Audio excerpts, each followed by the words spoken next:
In 1983, when Hurricane Alicia hit Galveston, that's where my family and I lived. Our trailer that we lived in was damaged. My parents stayed there while my brother and I stayed with my grandma, and somebody broke into that trailer. They cut my dad up like bad, like through his face, stabbed his arm, cut his jugular. He was dead for 3 minutes, but his whole face to this day is mangled from scars from this knife wound. And I remember being afraid of my dad at 3 years old because of how he looked. And when my mom would try to explain this to me about what happened to dad, as a 3-year-old kid, I had no concept of evil or bad people. Yeah. You don't understand those. So she would just equate it to, it was just a mean old man who did this. And she would always say that. She was like, that's the mean old man. Well, my boogeyman, everything that I was scared of in life was, man, maybe that's the mean old man. Because it was just this unknown fear of my boogeyman, basically. And then I remember being in prison. And I remember being jaded for the first 3 or 4 years that I was there. Callous. How could this happen to me? Where I felt victimized. And then I remembered my case. And I robbed a family at gunpoint. Put a gun in a family's face, effectively. And there was a kid there. He didn't know why I was doing it. And to him, I was his mean old man. And I was like, dude, how dare I feel like a victim when I did this to somebody else?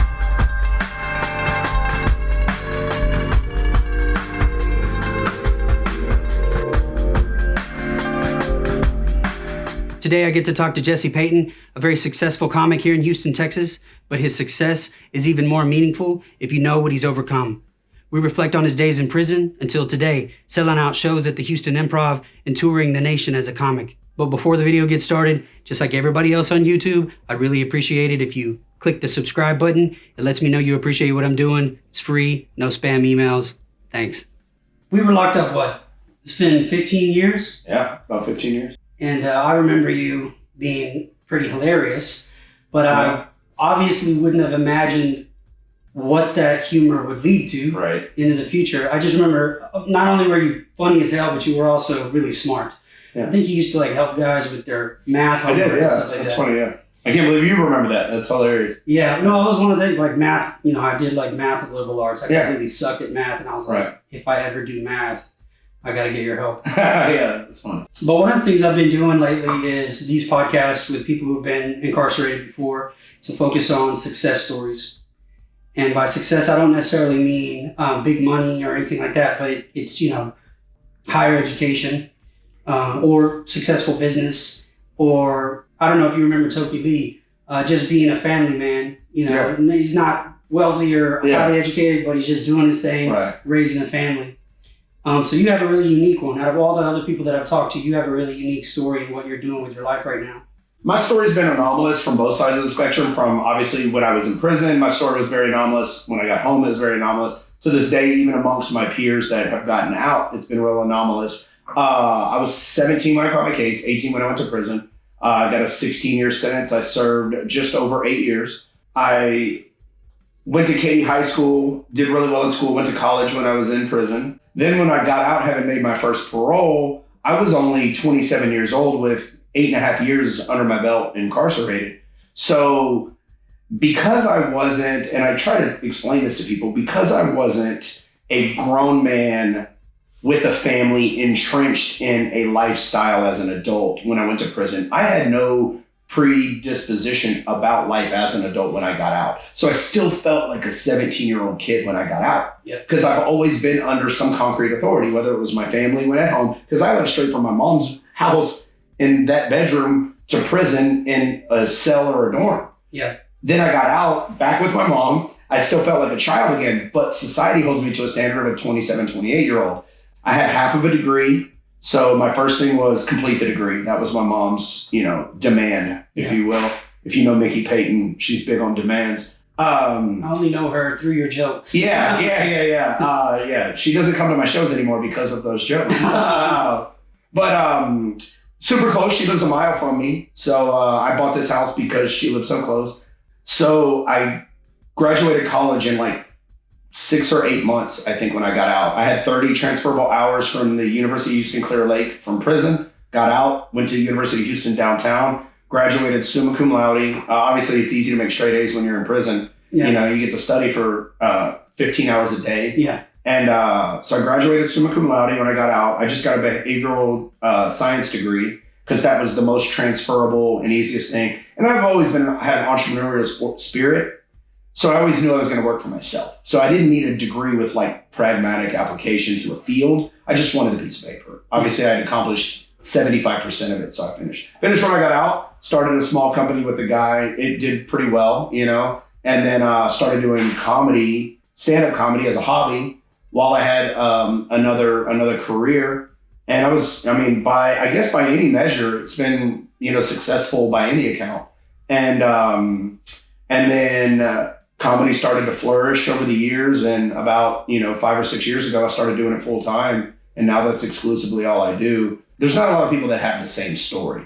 Most people who go to prison at 17, 18 years old, do almost a decade and get out, their transition isn't as seamless as mine felt. You know, my mom is a patron saint, so I can attribute a lot of that to her. But you were there, like we were like the not the knuckleheads in prison, because we didn't join the gangs, we didn't get in all the bullshit. We didn't, we weren't looking for trouble. We went to school. We took advantage of opportunities that were there. And I think we always had our focus on after, where a lot of people, which I was 17 years old and when I caught my case and I was given a 16-year sentence. My life was only 17 years old. Being told I was given a 16-year sentence was effectively a life sentence because my life was only 17 years. Yeah. And they just gave me 16. And obviously you can understand that perspective where most people can't. So it was discouraging, however, but I know you remember me as being a goofy, jovial, I was a pretty happy guy my whole life. I've always been like that, even in there. And it's funny because people hear it's funny when I'll tell people, and I'm wide open with my past. Hey, I'll volunteer to people, I'll tell Uber drivers, where you going home? I was in prison, don't worry, I don't care. I don't hide it. But it's funny how most people's reaction when you tell them you did 8.5 years, it's like, oh my God, I'm so sorry. But weirdly, now that I'm 41 and my life is where it is, in hindsight, I don't know that I would undo that if I could. Yeah. Does that make sense? I don't know if you've had that same kind of. Yeah. So yeah, it was a very interesting, very, very weird, enigma, if you will. So. So I started getting locked up when I was 16. I went to juvenile for a little while, then I was state jail, then I ended up in prison where I met you. And so I got out when I was 24. And so it was very similar. I didn't have a bank account. I went to try and get a car. I had no credit. I had nothing. Right. So I had to learn how to be an adult at 24 when other people were either already well into careers or graduating college or something like that. So it was very odd. But you're right. I wouldn't change it either because that's who I am now. Everything that I do right now centers around looking back on that, giving back to people who were in similar situations. And I've always been open. It hasn't really hurt me very much either.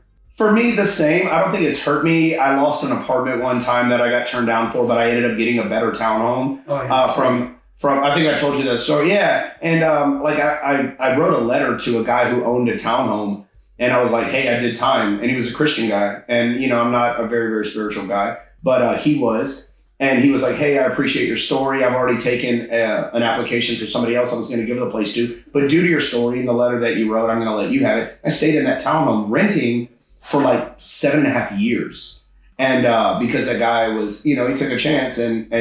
But apart from the initial rejection of an apartment that availed something better later, I've experienced very few closed doors. Working for myself helps, and but I haven't felt a lot of, stigma. I haven't felt a lot of being shunned.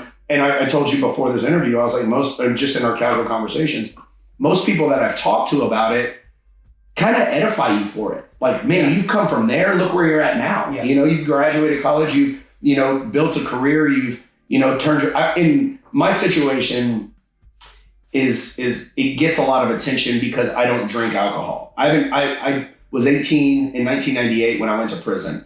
And that was the last time I drank alcohol. We did 8 years in the pen, never drank or did drugs in there. Got out, I was on parole, so I never drank. My family struggles with drug and alcohol addiction pretty bad. And so I never drank for 8 years when I was on parole. Then I got off parole and I'm like, dude, I'm 34 years old. It's been 16 years since I've drank a sip of alcohol. Why do it? What 34-year-old person, can say, hey, I haven't drank ever. And when I tell people like, hey, I'm sober, I'll get offered shots after shows. Like, hey, let's take a shot together. I'm like, hey, I appreciate that. I don't drink. Go buy a t-shirt though. And they're like, oh, you don't drink? I'm like, yeah, I've been sober since 98. And they're like, man, I'm proud of you. I'm proud of you. I'm like, no, it's not something I struggle with. I just don't drink. Yeah. And so that kind of garners a lot of the attention. And it's like, why? And then I'm like, you want the full story? I was like, I've been to prison. I don't mind sharing that. But again, that's another one of those things. In retrospect, I would undo my case because I have a victim crime. I have a robbery case, and I robbed a family and I hurt that family. So I wish I could undo that. As far as the time that I'd done, even though it was such a long amount of, an extended period of time, I don't know that I would undo it because I'm so happy. I was happy in there. Yeah. And now I live every day just completely elated with where I'm at. So that's not just sugar-coated conversation. That's real. Follow my social media. You'll see it's exactly how I live. Yeah. So. Well, that being the case, what was life like growing up? You alluded to it, when you gave the whole story, but what was life like growing up that landed you in a position where you were committing robberies? And I'm glad you said that. And sorry to interrupt. I grew up in Katy. I made straight A's. I had scholarships when I committed my case. My brother was he was in trouble and moved out when he was 14 and ran away and did all that stuff. I did nothing. Like, I played sports, I played baseball, I had bowling scholarships, academic scholarships, went to Katy High School. I thought the world ended at Fry Road. There was, the only day I ever had a gun in my hand before I was 35 years old was the day I committed my crime. This was not like the product of a lifestyle that I lived. This was a very isolated incident. And it was just it was a one-time thing one day. And it just, so it wasn't, there was nothing that led up to that, which was why it was so, I guess it blindsided a lot of people, my family and whatnot. And even the judge was like, dude, there was no perceived need to do what you did. Like, you must be a monster. I'm not giving you probation. You're a violent person. And it was like, now I'm a child. And I grew up in a very, not a sheltered environment because my dad was an alcoholic and abusive and whatnot. But I grew up thinking the world ended out, at the outskirts of Katy. And so it wasn't that. But I have a robbery case. I robbed a family at gunpoint, and there was, I could give you all of the reasons I felt I needed to do it. They're inconsequential. Yeah. Now, it was ridiculous. I was 17. Never had a gun in my hand the day before this. I was scared. I remember being scared to hold it in the car. I was trembling and I started crying when I did it. And I'm not as tough as I thought I was. Yeah. And obviously I got caught. And because I was so naive to the law, I didn't even know what the consequences of that would be. I didn't know what 5 to 99 years for a first degree aggravated case was. Mm-hmm. I didn't know that my crime was tantamount to murder as far as punishment, and it was just how naive I was is scary now. And we met guys in there 15, 16 years old with 99 years. Justin Dudek was one of my best friends. He comes up for parole this year after doing 30 flat years on a 99. He was 15 years old when he caught his case. Yeah. The fact that those things can happen, it'll change your perspective. But as far as life before, there was no, I was in these streets, had to sell dope because, no, it was none of that, dude. Both my parents worked. We weren't rich, but we lived in Katy. We had a house. They both had cars. My dad had to work on his truck to make it run sometimes. I felt poor because I lived in Katy. And then I went to prison and I was like, oh, you remember me in prison? I was rich. I was like, I had no idea. Yeah. I was like, dude, I feel great here. Like, I'm a stud. Yeah. And I didn't realize, because the world ended at Fry Road and I didn't understand it. So it was an epiphany. Well, the thing was, when we went to prison, now we're in there with people who were in gangs and selling drugs and violent people who grew up in that. which was very, very antithetical to Katie. Yeah. And the life that I lived in high school. Right. And so my perspective and my eyes were opened a lot.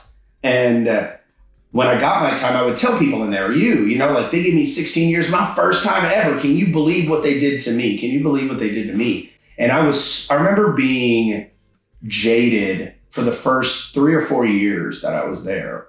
Callous. How could this happen to me? Where I felt victimized. Because I would tell people my case and they would be like, dude, you didn't shoot anybody. You didn't kill anybody. You didn't rape anybody. How'd you get 16 years as a kid? And I'm like, this is exactly what happened. And I was like, yeah, man, why would they do this to me? And they're like, dude, this is my 4th robbery and I got 5 years. Yeah. Like, what the? We saw it every day. Yeah. So I felt that. And then to transition from what happened before into prison. When in 1983, when Hurricane Alicia hit Galveston, that's where my family and I lived. Our trailer that we lived in was damaged. My parents stayed there while my brother and I stayed with my grandma, and somebody broke into that trailer and they cut my dad up bad, through his face, stabbed his arm, cut his jugular. He was dead for 3 minutes, but his whole face to this day is mangled from scars from this knife wound. And I remember being afraid of my dad at 3 years old because of how he looked. And when my mom would try to explain this to me about what happened to dad, as a 3-year-old kid, I had no concept of evil or bad people. Yeah. You don't understand those. So she would just equate it to, it was just a mean old man who did this. And she would always say that. She was like, that's the mean old man. Well, my boogeyman and my fears were just it was the first time I remember fear, weirdly enough. And everything that I was scared of in life was, man, maybe that's the mean old man. Because it was just this unknown fear of my boogeyman, basically. But it was real and I knew it existed. And then I remember, that was 1983. I was 3 years old. And then I remember being in prison after about 3.5, 4 years when all my, how when you first get locked up, you cling to, I could get an appeal or habeas corpus. Yeah, this shit doesn't happen. Okay. Right. And you're hopeful. Yeah. I'm like, I'm about to get out 6 months. Yeah. Once this writ goes through. No. Yeah. The only thing, there's no writ. You're toast. So when those things were exhausted and I realized I wasn't getting out anymore, I was bitter. I was like, dude, I'm going to spend 8 years of my life in prison when I was a kid for the first time. And there's all these people around me. This perspective. Well, then I remember laying in my bunk one night and I was on the Torres unit in Hondo, Texas. And I was just angry. And I just remember being angry. And this is before you and I met. Because I went from Torres to Hightower. Yeah. And then I remembered my case. And I robbed a family at gunpoint. Put a gun in a family's face, effectively. And there was a kid there. He was 6 years old. And he didn't know why I was doing it. And to him, I was a monster. And then I was like, damn, that kid didn't know me. He didn't know my circumstance. I was his mean old man. Yeah. And then, dude, I cried. I mean, when I say I cried for 10 hours, cried. Yeah. To the point I was dehydrated and my body hurt. And I was like, dude, how dare I feel like a victim when I did this to somebody else? And then it triggered all of those fears that I had as a kid. And all that, I remember headlights shining on the wall through my window from cars U-turning outside. And I'm like, that's the mean old man. Yeah. And he's coming to get me and whatever. And I would just remember that palpable fear. And I was like, I caused that for this kid. I was a real mean old man. And then it was like, it was just like a cleansing, purging. And you met me after this, which is where that jovial, dude, my life's not that bad. And I did this to myself. And it was kind of an accountability thing. But that story right there was almost, I had a lot of fights. I got beat up a bunch when I first got there.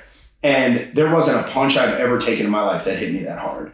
And it was probably the most eye-opening thing that I've ever experienced. Probably the biggest lesson I've ever learned. And it was just perspective and it was accountability. And it was like, how could I possibly feel like the victim when I did this? And when you obviously know too, when your perspective changed and your perception on things changes, so does your mentality and your well-being and how you process situations. And I was completely different person after that. And then I ended up making first parole, getting out, starting a business. And then I've been, like I said, successful by every measure, I think. And that was the turning point. It wasn't the case. It wasn't the time. But I feel like I'm not a spiritual guy. I know you are.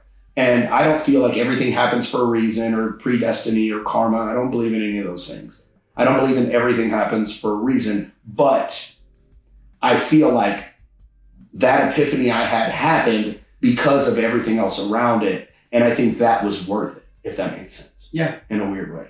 So that was my biggest eye-opening thing. But there was no, I was in these streets because my mom was selling, my mom was a prostitute. It wasn't any of that. No. It wasn't any of that. Fortunately, but it also lent itself to, you had no reason to do what you did. Bro, you go home to 3 hot meals and you get Christmas every year and your dad's home. And even in spite of, the other things, there's no reason to do what you did, which is probably the reason it's the reason the judge said I got so much time. So, with or without the spiritual support or explanation there, the epiphany that you had, a lot of people go through life and they never have that. Right. And they do that to people repeatedly and continue to feel bitter with the victimization. I met someone else who had a powerful sort of story like that. And his moment was because it was a murder case. He killed a teenage classmate of his, and him feeling bitter and whatnot. And so he was listening in, Father of the Bride, that old movie. Yep. And he had an epiphany like that where he realized just out of nowhere that he took that from someone and that changed his whole life. So it's important that happens to you, however, wherever. No, absolutely. And my well-being changed. And it's kind of hackneyed and trite how people will say, oh, the power of positive thinking. But those things that you attend your mentality to, those things that you attend to, that's how you're going to feel. If you attend to the bullshit and you think about the crap in your life, of course that's what you're going to feel. But I know I've seen prison guards who were in prison on units that after I got out, and they're like, dude, you were always so happy in there. How were you that happy? I was like, dude, I felt cleansed. And I don't say that come to the altar, there's not this magical thing that happened. It was just personal for me. And it was that growth. But I think that was what I latch on to even now. And it's funny because I was telling somebody the other day, they're like, we were talking about how you cope with sadness. And I'm like, dude, I don't remember the last time I was sad. And I've experienced things, I don't have a relationship with my dad. My brother got 25 years in prison since I've been home. I went through a divorce, but I've never felt laden with sadness because I can reflect on being 19 years old in prison, bitter, sleeping in a cell with a dude who had 5 life sentences. And now I'm home, living a comfortable lifestyle. And I have a career and a job that I love. I literally wake up and do everything I want to do every day. Yeah. So I was like, how can I be mad or sad or upset over something that's, that I just choose not to lend my focus to. And, but I remember the last time it happened. I just want to say this because it was weird.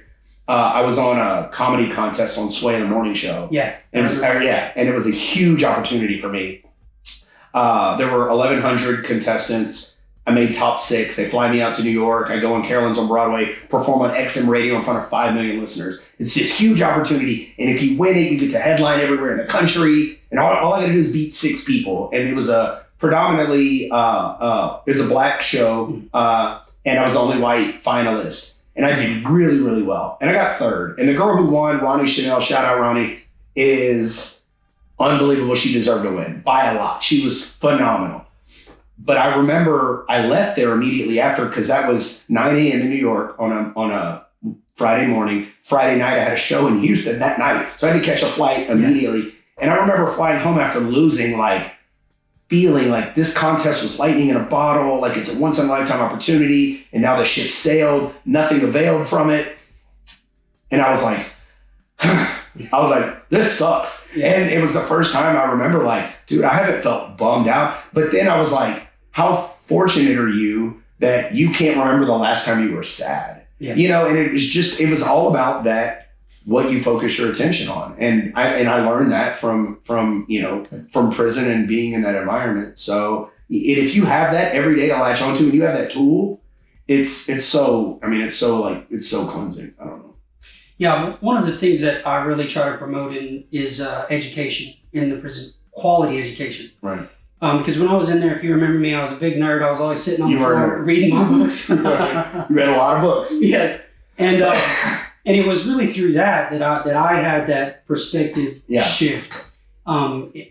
And it did change the way that I viewed who I was as a person, my role in life as a citizen, just as a person in general.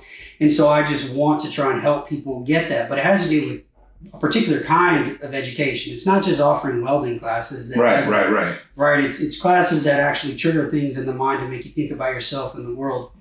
That kind of epiphany or transformation is really what I want to try to encourage in the system. So I attended a lot of college. You attended college. So college in prison.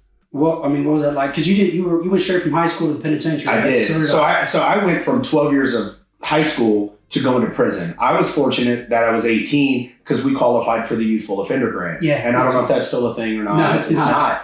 But that meant that if you were under 25, all your college was free. Yeah. So me, it was like, dude, I was just taking everything I could. It was free. Why not? I'm in prison anyway. I'm not missing out on anything. And so I jumped on it. Well, I was fortunate because I hit a very, very small window where when you do a junior college or a community college in prison, you can only get up to an associate's degree on one unit. So I was fortunate that I could take everything free. So I could take 4, 5, 6 classes a semester, jam out on those. And then I graduated my 2-year degree with enough time to get to a 4-year college still under that youthful offender grant. So what people don't understand is you have to be in prison 2 years on a transfer facility before you go to an ID unit where college is available. Now college is available for 2 years. Well, it might take you 3 years if you haul ass to get an associate's degree. So now that's 5 years. We have to be 18 years old to go to prison anyway. So now you're 23 years old at the earliest. If you get locked up on your 18th birthday, do 2 years to your 20, and then do the next 3 years and get your associate's, you're 23. That's as early as you can be to get your degree in there. And I was 23 with an associate's degree. So I was fortunate enough to have some of that window to get me to a 4-year college. That's how I ended up on Ramsey 1 as the youngest person who was ever on that unit for college, because I still qualified for that window. So I was extremely fortunate that I got to take advantage of, like you said, the quality education too, not just vocational training. So I took everything. Yeah. So I was real fortunate. Yeah, I had a similar scenario, and I ended up making parole. I graduated, I was 23, graduated, and then made parole 4 months later. So I wasn't able to get into that bachelor's degree. And then when I got out, it took me like 5 more years just to get that last 2 years to finish the bachelor because I got out, I was 24, I didn't know what was what. Right. And I'm trying to work and be on parole and go to school and things like that. It's a lot to juggle. Yeah. So since you've been out then, I ran into you at the concert years ago. I knew this was going to come up. So since you've been out, you said you have encountered some problems, like you got denied an apartment one time, me too. But what kind of challenges have you faced? Weirdly, and like I said, and I told you, I get met with more adulation and encouragement than I get met with roadblocks. And I tell people, they're like, "Hey, what happened?" Because what do you say? I've spent 8 years in the pen. They're like, first it's what'd you do? Are you a freaking monster? I need to walk on the other side of the street. Yeah. And then it's what happened and why did it, whatever. And I was like, I was 17, and they're like, "Oh shit, that's, I'm sorry that happened to you." And, but most people, my experience, and it's been a lot. I've been home almost 15 years. Next month March 1st will be 15 years. Has been encouragement. Like, wow, good for you. Because some people, everybody's case, Tupac's book, The Rose That Grew from Concrete, we literally started in concrete. And not only have we been successful by not going back, which according to recidivism rates, 17-year-old kids who do almost a decade in prison go back at a recidivism rate of like 94.7%. And just to not go back is to completely beat the odds. Not only that, but to do that having stayed sober. I've never tried to this day, I've never tried cocaine. I've never, I don't smoke marijuana. I don't drink. I haven't had a drop of alcohol. So by all of those barometers, you know, I've done well. And people are like, damn, good on you. So for me, it comes with less challenges and more like, I almost weirdly, you know,